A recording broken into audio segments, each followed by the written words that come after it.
In this lesson, we're going to look at expected value. Now, this is a activity that I would normally do in class, in groups, and obviously that's a little bit harder to do online. I might take the time to do it if we had more time, but with our current situation and our time restraints, I'd like to try to go through this activity with you as best we can because I really think it does introduce this concept in a way that will help you remember it. Alright, so we're going to play a game. This is a card drawing game. If you have a deck of cards, go grab it. Just pause the video, go grab a deck of cards. If you don't have a deck of cards, I'm going to show you a way that you can participate in this activity without one. So what we're going to do is we are going to draw one card from a standard deck of cards. And some of us have more experience with playing cards than others, but should have at this point worked with a standard deck of cards with some other probability questions. But here we have our standard deck of cards, and it's all going to be shuffled and mixed up face down. You can't see it. You're going to draw a card, all right? And if that card is an ace, you're going to win $10. If that card is a king, queen, or jack, you're going to win $3. If it's a 10, 9, 8, 7, 6 of any suit, you're going to win $1. And if it's a 5, 4, 3, 2 of any suit, then you have to pay $7. Okay? It doesn't cost anything to play the game up front. You just draw a card and you either win, three ways you win, and one way you pay. So, what are your first impressions about playing this game? In the long run, do you think you'll end up winning money or losing money? So, you're going to draw a card, and then win or lose, and then you replace that card. And that's important, that the card gets replaced. So every time that you play, you're drawing from a full deck. So I want you to pause the video and just write down, do you think you're going to end up winning or losing? Just what's your intuition here?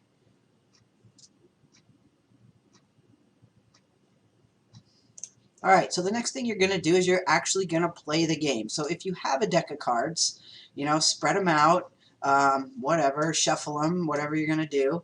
And then draw a card. So let's say you draw a 6. Okay, maybe it's the 6 of hearts. Really, the suit doesn't matter in this game because the winning or losing doesn't depend on the suit.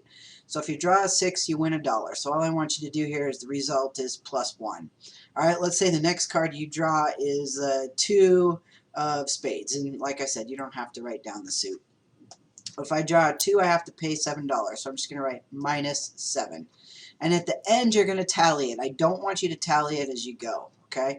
Maybe your next card you draw is an ace. Awesome. I forgot. Is that $10? Yep, that's winning $10. So you're going to play this game 20 times. Now, let's say you don't have a deck of cards. There are lots of websites that you can use. I have this one. Nope. I wanted to show you something about that one. And I think I posted this one in the PDF, random.org/playing-cards. And so on this one, you can say how many cards you want to draw. So if I want to draw one card shuffled from one deck and I want to include all the cards, no jokers, show the remaining cards face down, so I just hit draw cards. So my first card is the 7 of spades, so that's your first card. Just hit again. 5 of diamonds. 10 of diamonds. So it's randomly picking, and these are the 51 cards you didn't pick. Now you want to be careful when you're selecting a website like this. This is another website I found. I just Googled Draw Card Simulator, and I got some different options here. This was one of the options. Choose a deck, and so I clicked on one shuffle deck. But what this website does, it's a shuffle deck, and so you click on it. This is card 1 of 52, 2 of 52, 3 of 52, so it's not putting the cards back in the deck.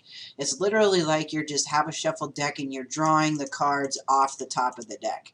That's not going to give you the same results as if you replace the card, right? Because if you draw an ace of spades, which is great, and you replace that card, then you have a chance to draw the ace of spades again. And so that makes a difference. You want to be careful when you're doing a random web thing that you pick the right one.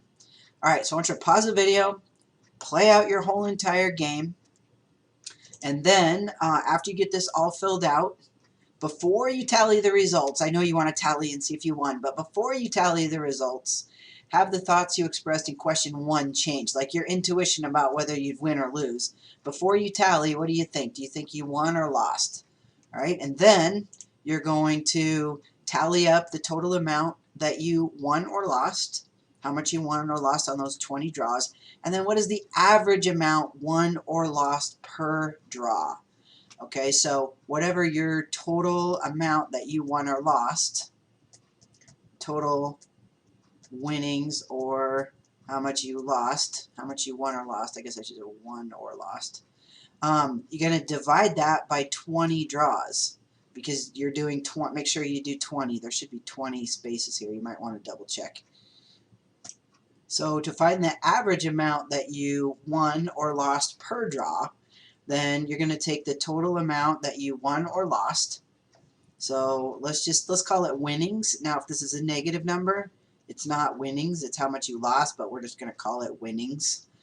And then you're going to divide that by how many draws. So this is in dollars.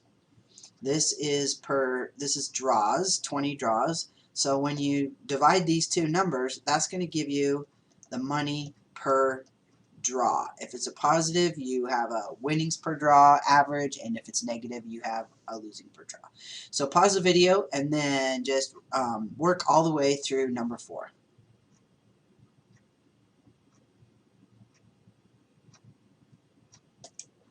Alright, well, some of you probably came out winners, some of you came out losers, in this game.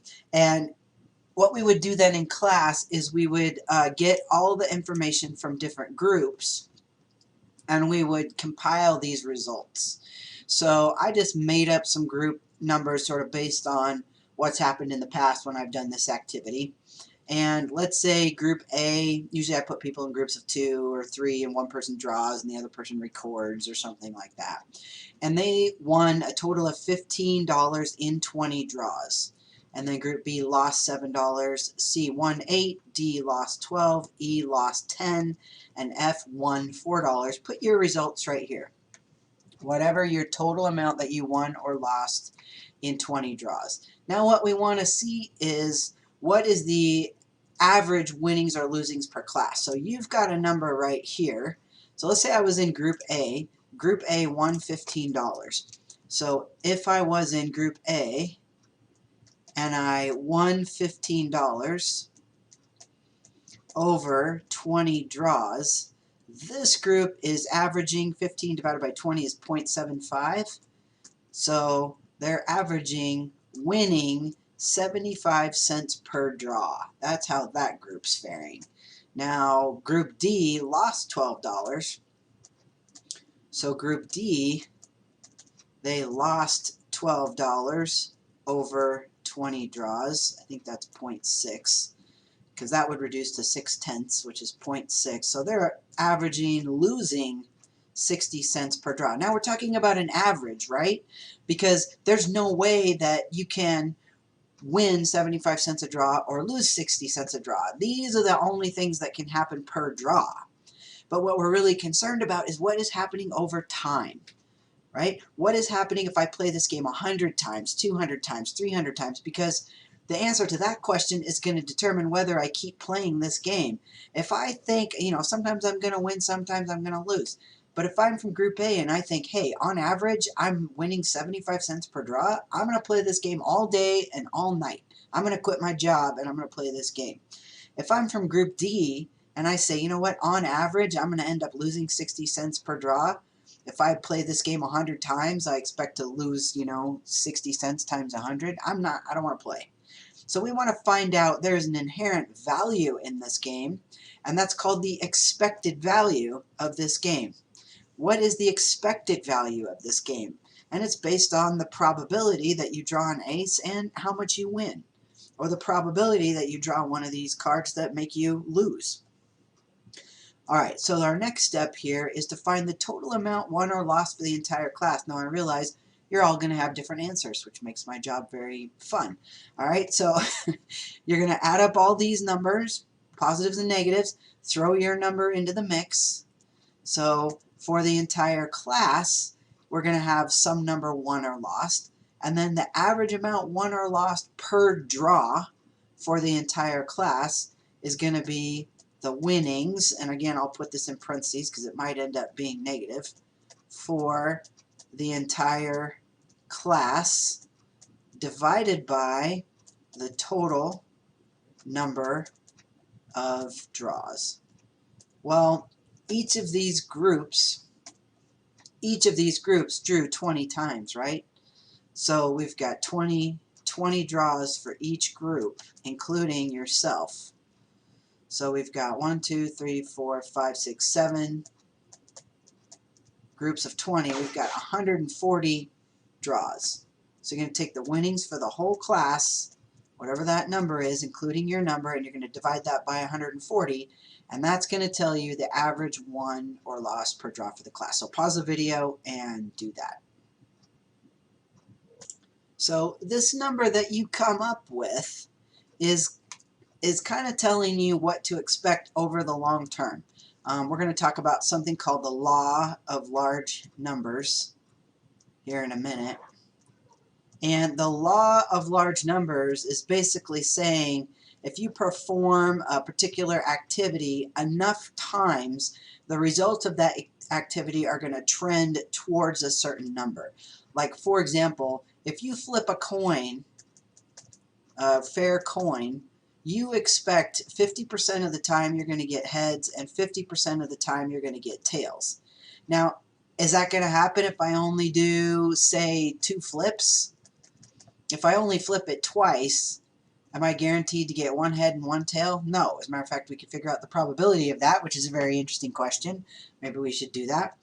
If I do 4 flips, you know, I'm going to have a better chance of getting 2 heads and 2 tails. If I do, you know, 1,000 flips, and I count the number of tails out of those 1,000, I got a pretty good chance I'm going to be closer to getting 50% of those being tails, and I won't make you flip 1,000 times. But the more times you flip the coin and you record those results, and see what percent of the time you're getting tails, the more you flip, the closer you're going to get to that 50%.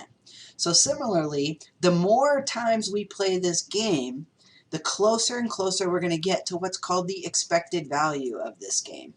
And I'm going to show you how to calculate the expected value using probability, but what you just did right here is you estimated the expected value. You kind of did a experimental expected value, right? Using experiment, what could the expected value be instead of just doing numbers? So based on that activity, based on your experimental expected value experiment, do you think that you still would stick with what you wrote for 1 and 3? Remember, question 1 was, do you think you're going to win or lose money? And then after question 3, you were like, okay, now you played. Do you still think you'd keep playing this game? Now you have this expected value number. If this number up here was positive after doing the whole entire class, because we were using the law of large numbers here, instead of just doing 20 draws, which is what you calculated for yourself, 20 draws, you found the average. Now we're looking at 140 draws. That's going to give us closer to what the actual results of this game would be if we kept playing. So if that comes out positive, then you're going to want to keep playing this game. If this number came out negative, then experimentally we're thinking this isn't such a good idea. But experimentally is still just experimentally. Maybe it's not enough large numbers. Maybe we have to play this game 5,000 times to really see what's going to happen. Well, that's where theoretical probability comes in, and we can actually find the expected value of this game by taking the value of each event and multiplying it by the probability that that event will happen. So let's pull this information back in here. And let's go through this. So really we have 4 different events. This formula can be extended to any number of events by including more terms in the sum. So we want to take the value of event 1. All right, so our expected value of this game is the value of event 1. These are the values. This is the value assigned to each event. One event is I could draw an ace. So the value of event 1 is $10. Now, what's the probability of event 1? What's the probability that I'm going to draw an ace? So remember, an ace, there's 4 aces out of 52 cards. And since we really are not looking at suits, we could just say you know, 1 of every 13 cards is an ace. There's 13 cards this way. So we have a 4 out of 52 or 1 in 13 chance of drawing an ace. So we have a 1 in 13 chance of winning $10. That takes care of event 1. All right, then we go to event 2. Well, what's the value of event 2? The value of event 2 is $3.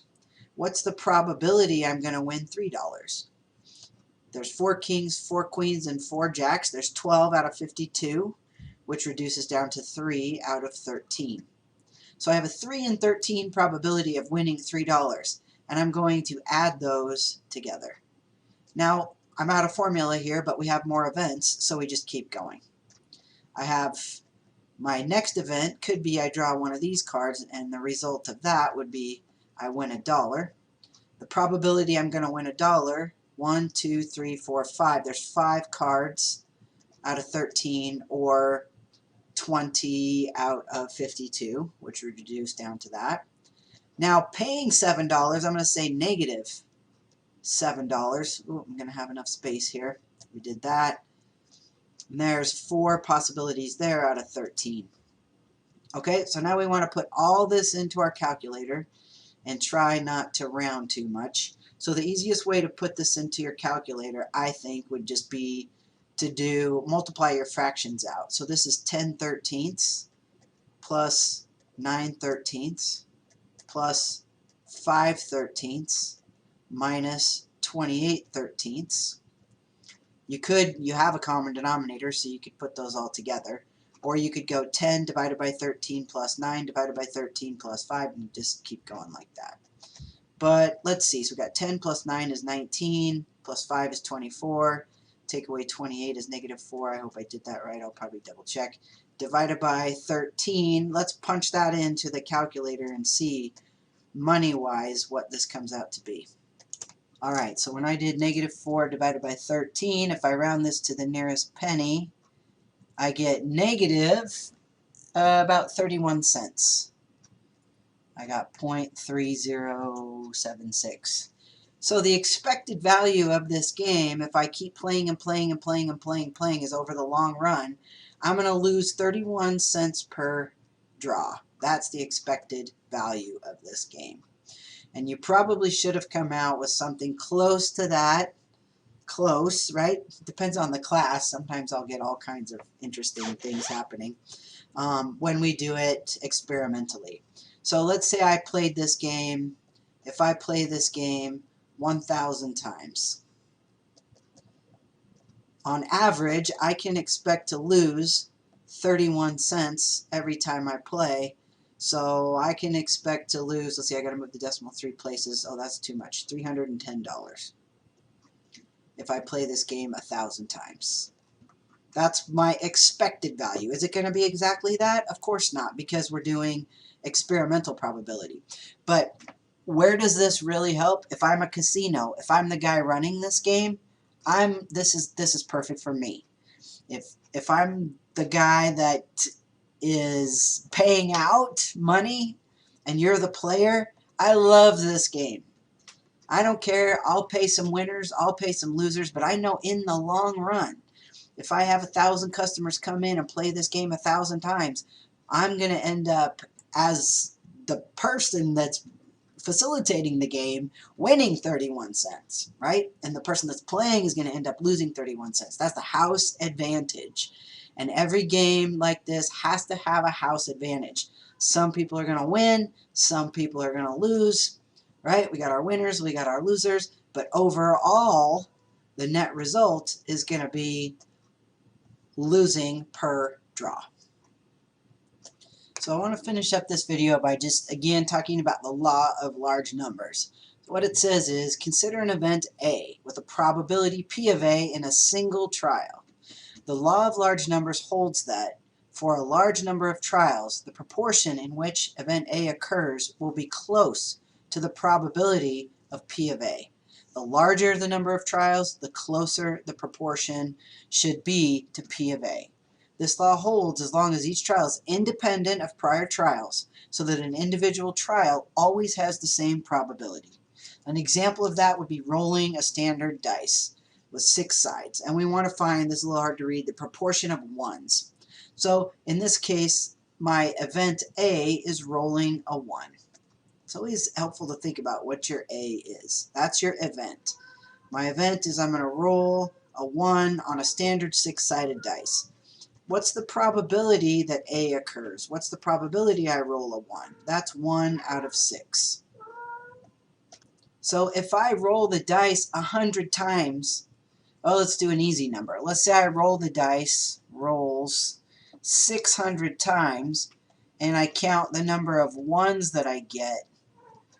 Maybe I get 83 ones. Okay, that's not quite 1 in 6, right? Because perfect 1 out of 6 would be 100 ones out of 300 rolls. And so 83 divided by 600 would be some number, I don't know what it is, right? But less than 1/6. The decimal for 1/6 is 0.16 repeating, and that's what this line is showing right here. So it's saying if you roll the dice 600 times and you divide the ones by the rolls, you might not get 1/6. It might be less than that. But the more you roll, you know, if I roll 1,000,000 times, a million's not very easily divided by 6. Let's do 6 million. I should be close. I'm going to get closer to whatever this number is. When I divide these numbers, it should get closer and closer to 1/6 the more rolls I get. Okay? And that's what this chart is showing right here. The more rolls we have, the closer that proportion, or ratio, I would call it, it would be the ratio of number of ones to total rolls, is going to get to the actual theoretical probability. All right, well, I hope this helped you understand what expected value means and how the law of large numbers plays a part in that. Expected value has a lot of applicable uses, and in the next video, we're going to look at some of those.